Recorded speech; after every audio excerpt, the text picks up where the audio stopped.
Yeah. Make sure I got this down. Okay, good, we're good.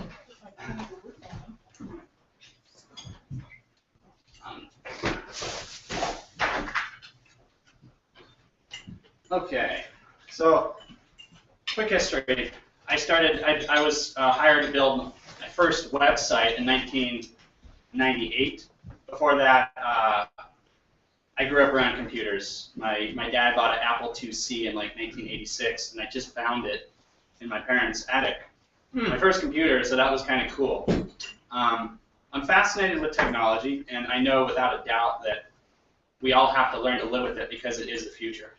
We have to learn to use it as best as we can with the tools we have. And basically, the technology of today can be very old technology tomorrow.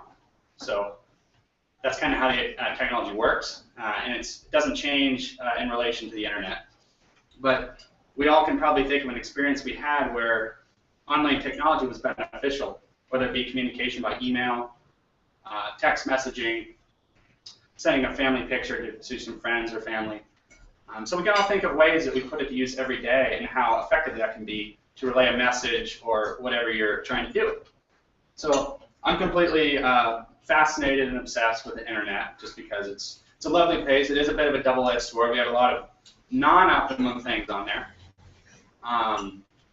But my view and direction, future with it is that I believe we can have a more positive internet with more positive attitude and less, I don't know what you want to call it, less abrasiveness.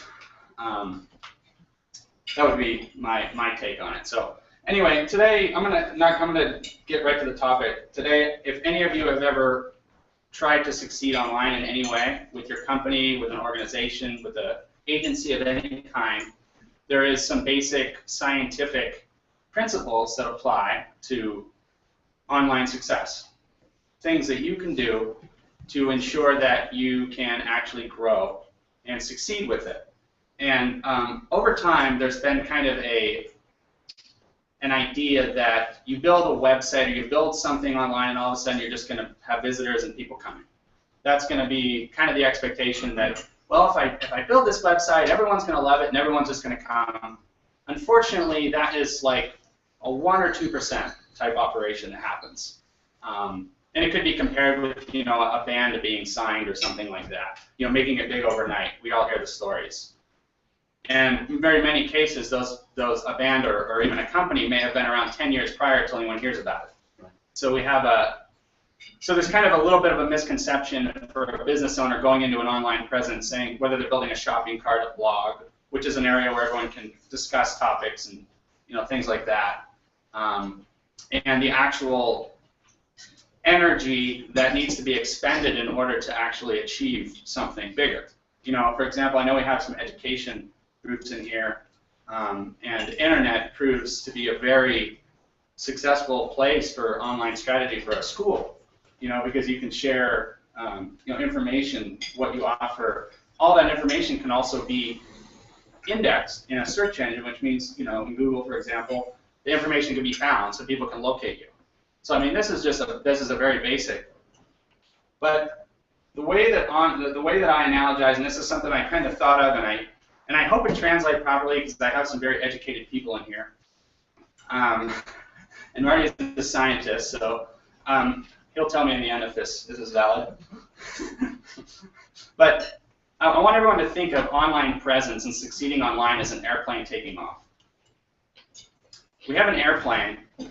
I was going to use my board, but I don't think it's necessary. So when an airplane is taking off, we all know that it doesn't just fly because it flies. There's actually wind resistance that's happening. There's actually wind and momentum and things that are occurring to allow that. You've got speed factors, you've got wind factors, you've got gravity factors. Everything accumulates into this plane getting off the ground. So with success online, it actually almost is the exact same scientific principle, because you have to take off on the runway. And taking off on the runway can be a very long process in terms of energy expended. Just think of how much energy is expended for a plane to take off. How much fuel, how much power, how much every drive is taken. And then taking into consideration all the the other factors, weather conditions, pressure, everything else you have to think about when that plane's taking off. So the plane's gradually taking off, and you're going up, and then we get to way up here, we get to a cruising altitude. And this, I think this might be best analogized with, I think in the past it's been analogized with maybe like tipping point for a business or a snowball effect when you're self-sustaining. You're actually sustaining, your advertising's correct, your promotion's correct, everything is exactly effective for your demographic online where you're actually getting the optimum amount of responses. People are replying to your Facebook posts. People are interacting with your website. People are reaching out to you on your website form. Your contact, people are calling from the website.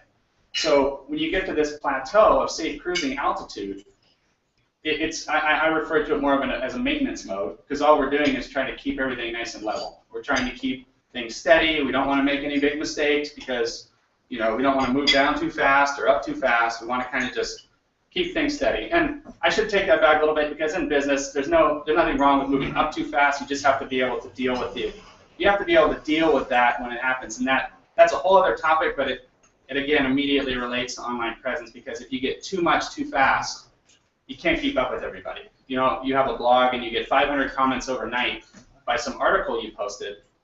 Who's going to sit there and reply to everybody and answer everybody's question? I mean, unless you have the resources, that's what you can run to. So it's like the dot-com boom? It's like the dot-com boom. Basically, the dot-com boom was, I went through it, and I worked with companies that were in the middle of it and invested millions and millions of dollars in a dot-com. And, 2 or 3 years, the website was non-existent. The whole creation was non-existent. Because it's really, what I chalk it up to is a misevaluation of runway and takeoff. Misevaluation of estimated energy required to get that off the ground. And there's a lot of factors. It's your product you're offering, your service, your demographic, who you're dealing with, and it's channeling. For example, we all know that, is everyone familiar with the term social media? Like, we know that there's all kinds of different social media outlets. We have Google+, we have Facebook, we have Pinterest, we have Instagram. There's a bunch of different ones, but each one of those is purpose for a specific use. For example, if you bake cakes, you might use Pinterest because it's an image-based publication where you post pictures. People want to see pictures of your work. If you're a wood craftsman, you might post pictures of some of the things you've created or made. I think everyone can probably see how there would be different applications depending on what you're doing, and it would all be relevant to really your industry and what your business was. So anyway, I'm not going to talk too much longer, but I just wanted everyone to get the wheels turning a little bit and kind of think with the idea that the internet being successful online, whether a school, whether a publication, whether a church group, whether any type of organization, you need to think of this runway. And you need to think of all the resistance factors in order to get that plane just enough where it can start to take off, get to cruising altitude, and maintain. It's a very ambiguous kind of statement, and I'm not going to get into a lot of details, obviously, because I have like a few minutes. But how long is this runway? Or that's the first question. The second question is, what happens if you have a business that's already going for years? Yeah. Is there a difference in the runway for that business? Absolutely, and that's a great question, because a business that's already established and has customers, and I'm telling you just from working with customers that I've helped merge from storefront to online, and now they're joining both. The successful procedure there was always taking every successful thing that worked for that business and translating it into technology. So if the customers were expected to receive a postcard every month, we try to translate maybe translate that into an email or another publication where the person can actually interact with it. And the runway, for an established business, the runway normally is a lot shorter because you can immediately begin promotion to your existing customers, given that you have their email, you have their information. And often, if you don't have their emails and things, you might have an old file of their addresses. So you could actually send out a postcard or a letter saying, hey, here's our website, please come look at it. And what I run into a lot is and I have to kind of resolve this for some of my clients, is that, again, it kind of falls back to that, well, if I build the site, they'll just come. It couldn't be farther than the truth. It's really the complete opposite. You build it, and then you need to find out how you're going to get them there, how you're going to show them where it is. And you have all the factors of making it useful. It has to be a resource. It has to be information-packed enough where someone can decide within 2 or 3 seconds, even if they're at the right place. You know? So whatever your mission is, whatever your business is, your agency, whatever that, and I tie the mission statement into that whole concept, because the mission statement really is your definition, you know, kind of in the business world of what your activity is, what you achieve. Taking into consideration Google, the search engines, the major search engines like Google and Bing, and what they can interpret and read from your content, plus somebody landing on your page, you know, like if you're a school, any type of organization, somebody should be able to determine in about 2 or 3 seconds if they landed on the right place. You know, is this company or this place going to be able to service me? So anyway, that's kind of a whole thing. And then just to end on the plane, so then we think of the plane coming down and landing. The idea is to keep the plane steady, you know, in that analogy. We want to keep it in the air. We want to keep it refueled. We want to keep it safe, at a safe flying altitude, and then again, taking into consideration all of those activities that keep that plane. Yes? You mentioned in the first 2 seconds of a person looking at a page, yeah, they'll decide whether or not they want to continue looking at it. So what is it that would grab a person's attention or keep a person looking or make them think this is the right page, I don't want to look any further? Absolutely. Well, just underlying that, it's very important that your instant, whatever your website communicates first, is immediately directed to your demographic.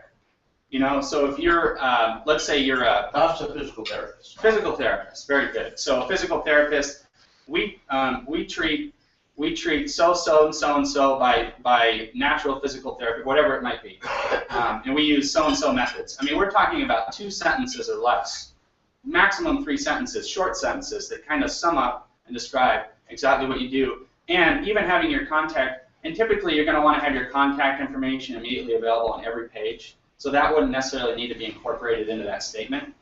Or you could even include, we are located in so-and-so at the eastern part of this town, and we service customers from so-and-so to so-and-so, and we offer rehabilitation for car accidents, you know, bicycle accidents, knee injuries, whatever, and try to summarize your main. Try to really keep the focus on your main, and then what you can do, and all of you I'm sure are familiar with this, but you have a learn more or read more, you link that to all your other services.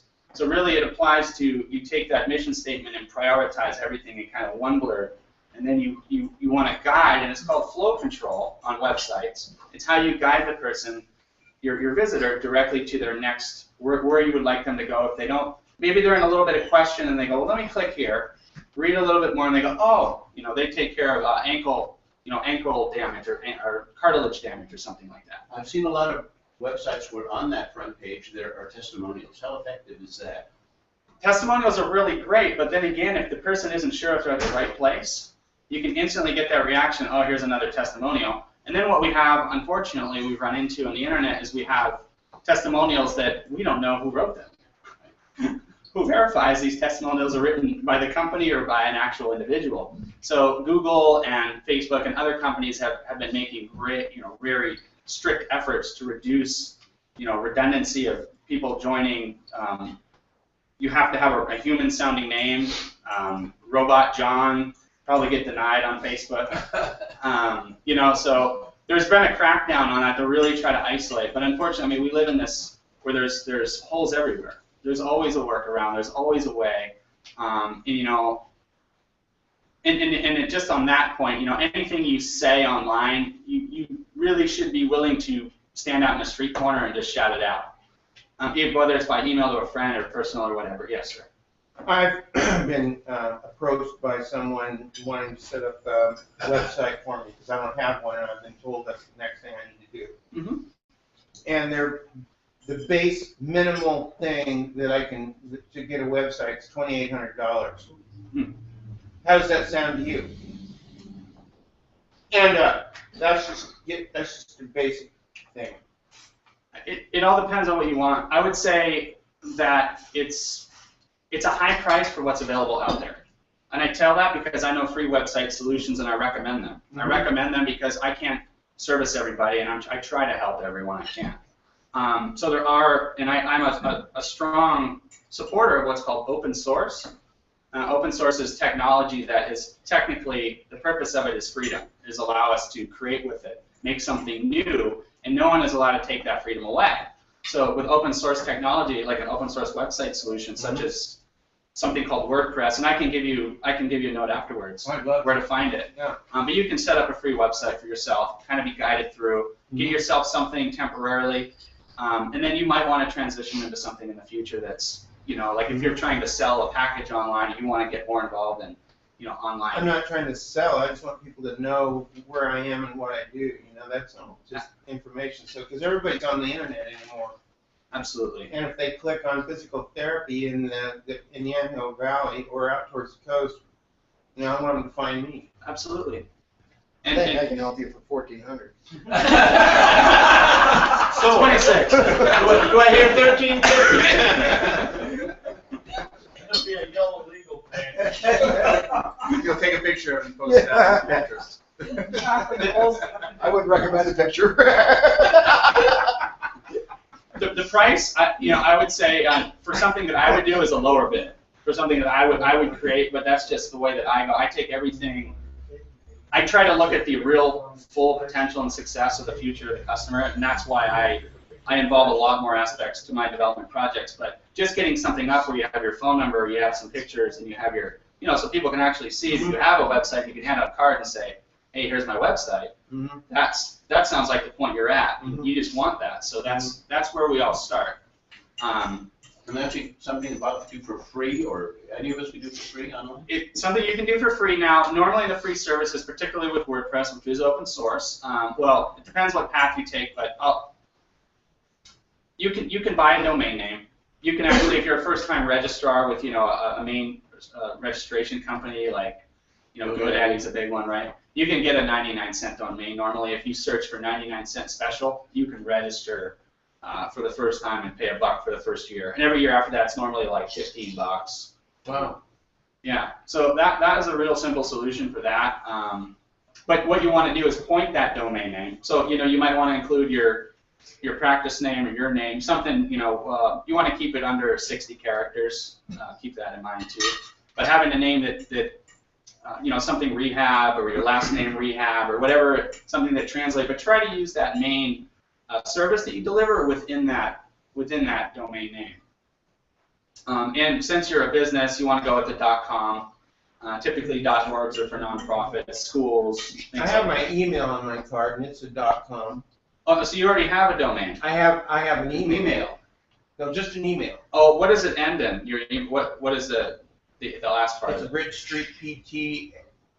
bridgestreetpt at gmail.com. Oh, so you have a Gmail address. Okay. Well, Gmail is a free email service, and you could continue and maintain and use that email I can't address. remember what the hell it is. That's why you have cars. Office at bridgestreetpt.com. That's what it is. Okay. Okay. So it's not a Gmail address. Yeah. bridgestreetpt.com. I'm guessing PT is physical therapy. Mm-hmm. Okay, good. So it looks like you registered this domain name. Yeah, I had it done for me. Okay, great. So that's good. So you already have your domain name, so all you really need is to set up a site, and basically the service myself or any other developer would charge you for was just to set up so that it's pointing to your free website. So this address points to, so when someone types that in, Then they can see my website. exactly, Yeah. right. So it's called a forward. And again, it's a very basic setup, but it gets you the end result to get you so you're on the runway for your future. And I work with some naturopath doctors and some other professionals, and they, many of them are into educational, so they're getting very into publication, educational, so they need to be able to write an article, publish it, manage it, and they want it promoted. They want it out there It's name recognition plus, it helps them, you know, show that, hey, I'm a professional. I do my research, I do my study. Plus, it gives the search engine plenty of, we call them search engine spiders, you know, little applications that browse through your site and determine, based on the content and over 200 plus characteristic that any search engine might use to determine if you're a, you know, if somebody searches physical therapy in Google, there's an instant process that happens, and there's more than 200 characteristics that are taken into account before those results are served up. And if you publish a paper online, you could have a tag that directs people to your website. Oh yeah, you could have a link in that article, the link to your website, and typically you would publish it on your own website, unless you're doing like a press release or something and you're sending it out. But you always want to have your website name on there, obviously, so someone can find your main hub. And I always refer to a website as your main base. And the reason I'll just quickly go over this, but we know that technology changes really fast, and I always say we don't want to become too dependent on one third-party source of our marketing of our business. A lot of businesses have completely structured their business around Facebook, for example. And there's nothing wrong with that, except for the fact that if anyone here remembers MySpace as being a prominent, I mean, everyone here might be able to remember when MySpace, who would think that MySpace would have gone away? Yeah. I mean, and it's still around. It's used by musicians, I think, now, but it was the primary social network before, and then Facebook kind of swept that under the rug because it offered something fresh and something new. But the change was very rapid. It came very fast, and the businesses that were completely reliant on MySpace kind of went down the tubes possibly pretty fast because of that quick change. So, but I refer to that as your main hub that you want to build out from. And I always say like a 65 to 70% of your vested interest should be in your website. 35% should be in your social media and other activities. And keeping them nicely in tune, you know, maybe once a week putting a new article up. Obviously you don't want to give too much, because we all might experience too much email or too many social invites. We're just, like, I don't need another one of these emails. Exactly. So we try to want to moderate that, and that's all about that altitude, you know, that cruising altitude where you have that nice balance. So it's getting to that point, and I know it sounds like this, you know, it is a lot of work. It is a lot of research. It's a lot of practice. It's a lot, and specifically because each business is so unique. Each business has its own characteristics. Each mission has its own characteristics, demographic, people. And you know, it's something I always say is a business owner knows best. What's right, for have to translate that into how do we take technology and give that so that you give the maximum that you can with your online presence. So I think that's it for today. I'll take some questions if anyone's interested. Is that enough, or do you guys want more? Yeah, that's good. That's good. That's good. Any questions? Anybody have any other questions? We've asked a few. I'm totally okay. It'd be hard. Yeah, I'm gonna get a hold of them as soon as we're done. I'll get you set up. I'll give you a link and get you set up. Those people pulling away. Don't tell them too much. I'll send the estimate. Yeah. Are they pulling away from Facebook? Does not one else now? Is that See, it's all relevant to who you talk to, and the internet is infamous for it's very famous for stories. A few years ago, Facebook, I don't know if anyone here recalls, but it was a spoof post that went around and went viral. Facebook now owns everybody's images. Facebook now has full rights of anything that they published, whether it's a quote, personal, whether it's a family picture, they own everything. So this came out, and basically almost overnight, it was like alarm, alarm, alarm, and it almost looked like a stampede of people leaving Facebook. And so as soon as that was debunked and it was resolved, but that's the kind of environment we work with on the internet, where a rumor might get started or some other thing might start, and it doesn't mean that it's not true to some capacity, but the way that I'll just say that the online competition, the way technology competes, is very cutthroat, and we have to expect that it could be opposing forces of Facebook putting out publications saying we're the new Facebook.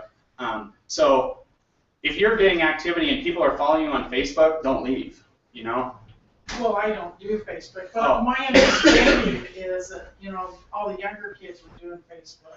Now the old people got on it, so now they're jumping to something else. Isn't there something called circles or? Well, Google Google Plus offers what's called Circles. It's basically a super modified Facebook. Google created it. I would say it's much more technology driven.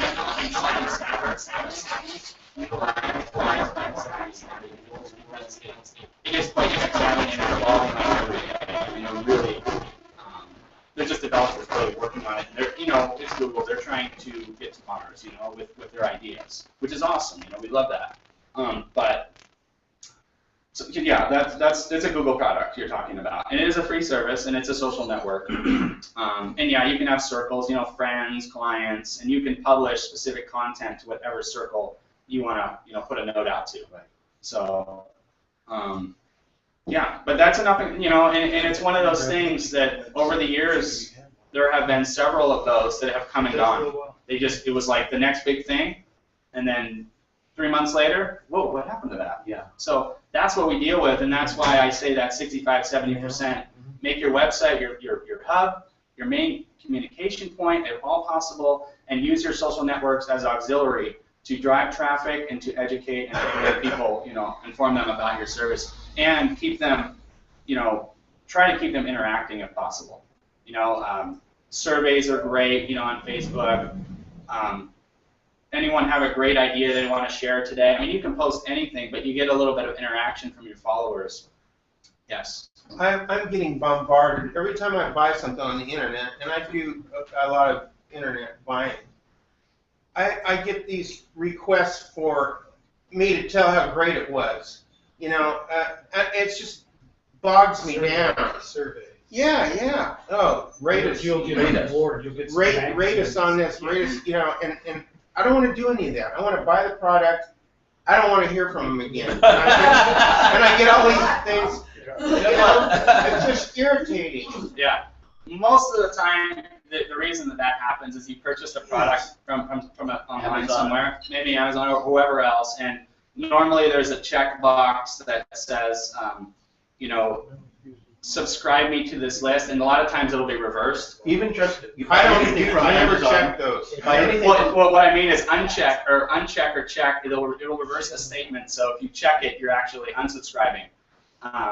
I think with Amazon and You need eBay, both of them. they'll They want they'll- to get that they rating. want They the want rating. that 5 stars. Right. Well, you could always just delete it.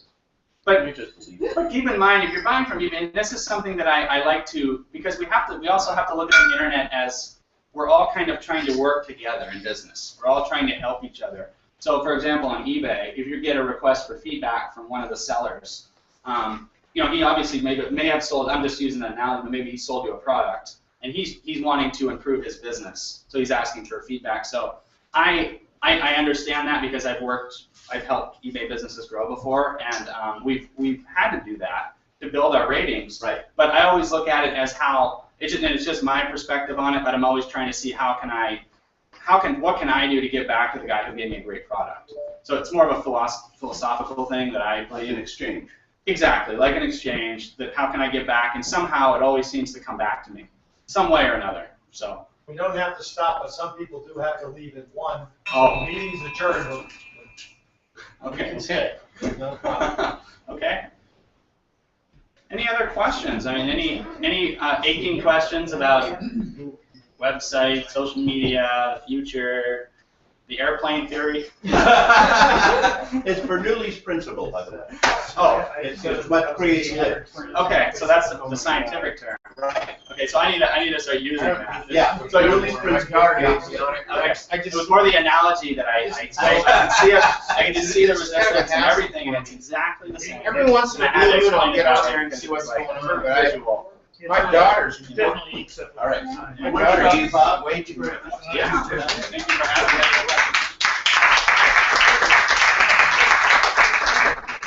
Thank you. Go ahead. Yep. Yeah. everything. But it is good in some ways because it's linked me with students I was with in high school Oh, yeah, and in yeah. college, Yeah. and I've connected